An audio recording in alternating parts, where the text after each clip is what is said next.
Hello, cello players. We are going to be working on Perpetual Motion in your Suzuki book today.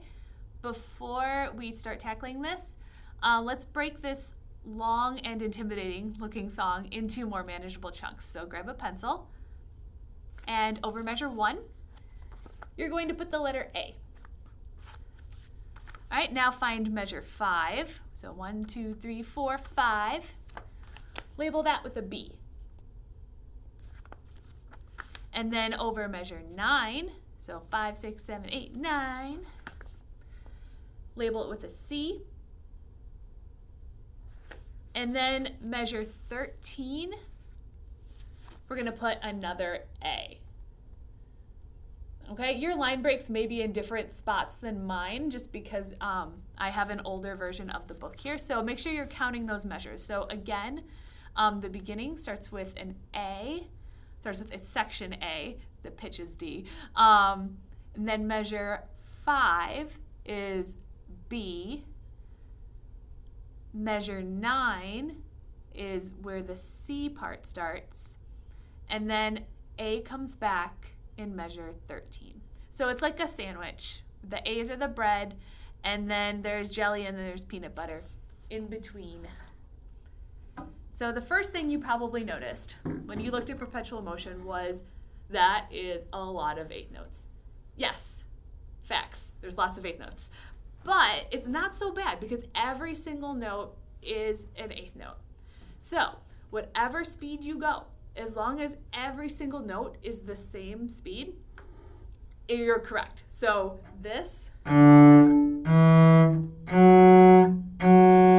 is just as correct as this, and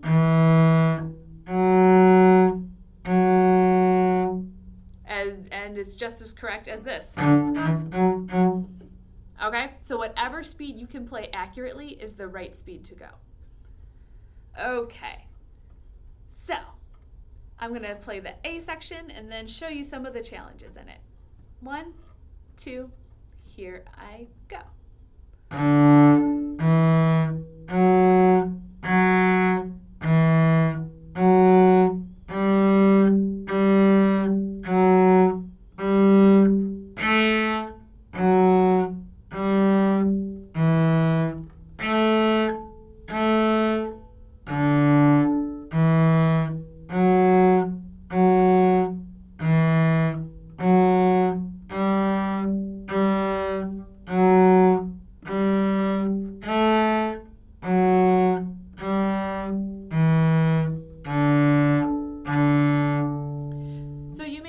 A pattern that measures 1 and 3 are the same, and measures 2 and 4 are very similar. They just end a little differently.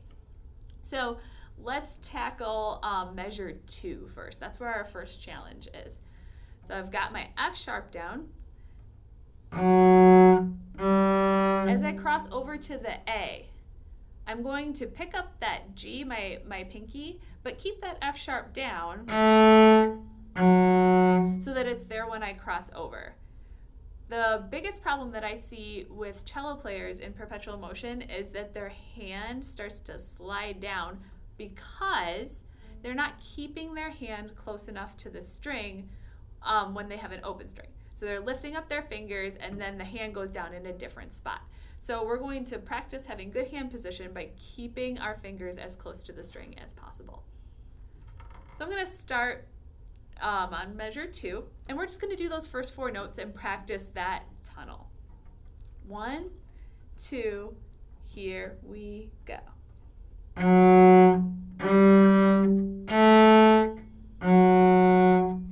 Okay, let's do that 2 more times. 1, 2, ready, go.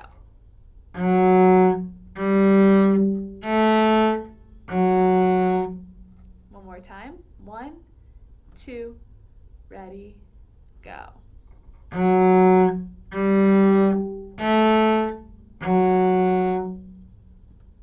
Okay, now I'm going to do that whole measure. I'm going to do all of measure 2, and I'm actually going to stop when I get to measure 3, and I have to put a finger back down. So your challenge for this little chunk of music is to keep your hand as close to your fingerboard as possible So any fingers you're not using are still staying in your nice open hand shape and very close to the fingerboard. So here's starting from measure 2. 1, 2, here I go.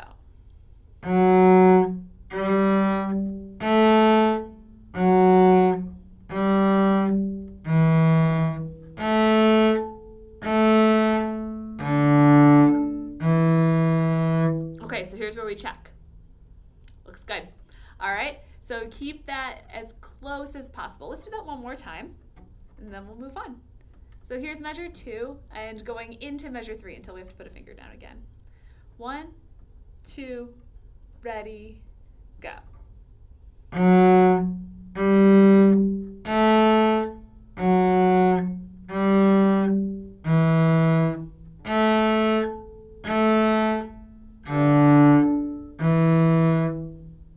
All right, so if you're having trouble keeping your fingers hovering over your fingerboard, just pause the video, practice that a couple times. It's a really good habit to build for later so that you play in tune.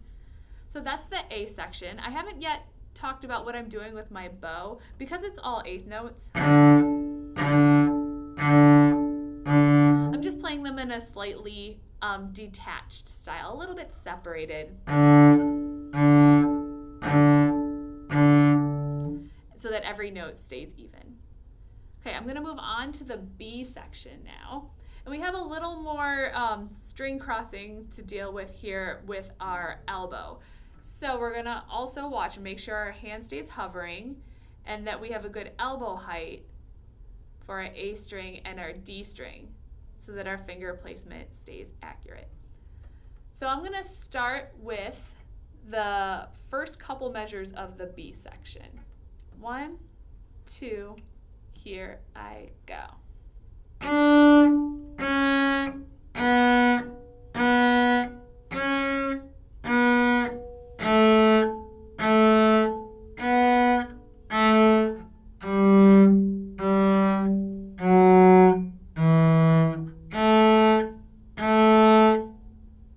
Okay, so we have a crossover in measure 6 to the G. And we know that whenever we're crossing over to a G, it's kind of a danger zone. We need to make sure that our elbow goes up so that we're hitting that note accurately. So let's try the first 4 notes of measure 6. So we're going B, A, G, G. Rotate. And let's do that once more.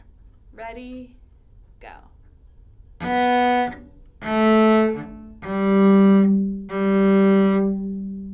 right, and continuing on in that measure, I'll start from the beginning of measure 6 again.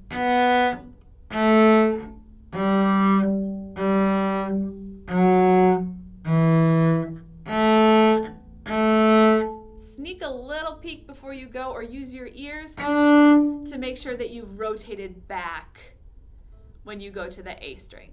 So let's try that whole B section, and if you're having trouble with the notes, pause the video, get the notes so that you can focus on that elbow position in your intonation. Okay, so here's the B section, and it is our elbow workout. 1, 2, ready, go.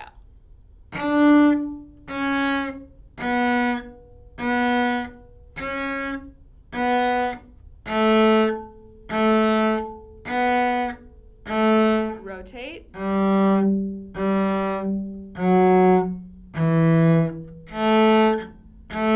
Check your placement.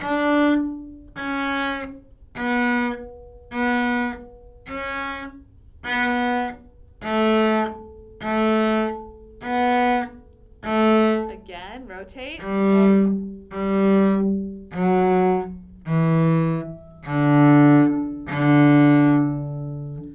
All right, the B section is where I see the most intonation issues, so just practice that till you got it. You can always check in a mirror too to make sure that you're rotating that elbow enough. And then on to section C. This is measure 9.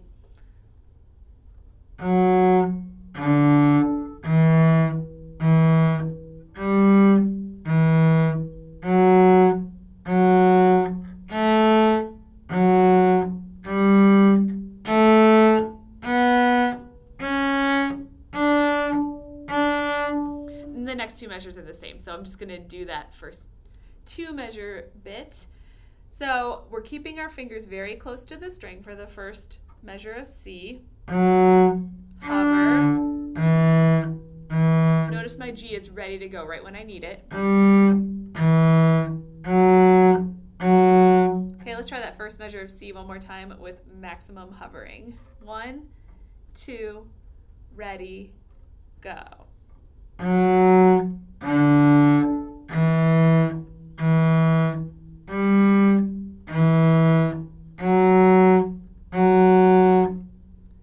And then the second measure of C, keep that F sharp down.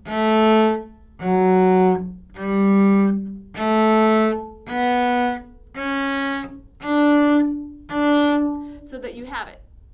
Okay, so let's do the first 2 measures of C one more time, and then that's everything for perpetual motion. 1, 2, here I go.